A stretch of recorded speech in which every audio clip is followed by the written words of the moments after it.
In the distant lands, or rather seas, lies a large group of islands, upon which its people nourish the masteries of the deep oceans. For countless generations have these folks built ships, rising heroes to protect their homelands and improve their knowledge about the blue waters. They fought countless wars against the other sea nations, sometimes winning and sometimes losing, but always rising smarter and more powerful, for their dedication could not be compared to anything.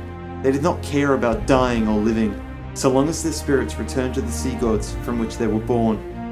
This was a great and old nation, led by the powerful mages of Clad, and their most trusted, Admiral Kunkka.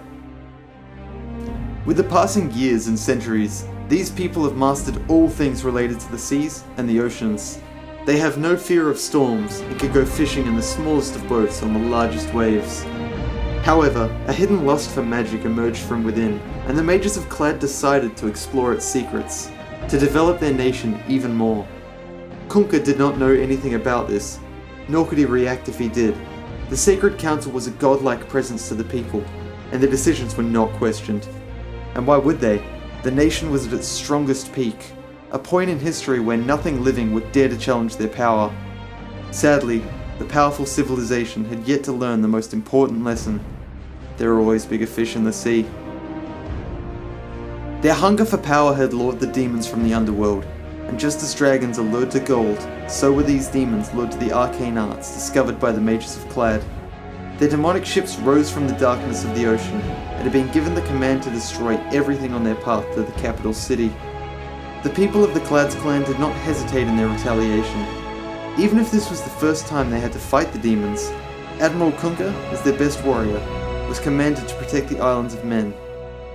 For years they fought each other, and countless lives were taken. The demons would resurrect after being struck down. However, Kunkka's people could not. It was clear this war could not be won. Following a full-scale frontal attack at the Trembling Isle, it became clear that the defeat could not be avoided. The demons of the Cataract were just too powerful, and for the first time, the nation faced a complete extinction.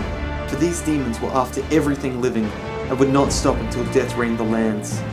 In their final hours, the mages of Clad realized their mistake and selfish lust for power, and made the decision to sacrifice themselves for the ultimate action.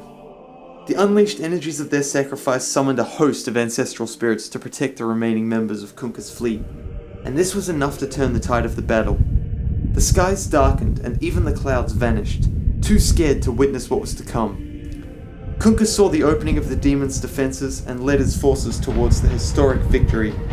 Ships were coming down one by one, and it was just a question of time when Kunkka would achieve complete victory, while the ancestral spirits were keeping the dead demons at bay. But at the battle's peak, something happened.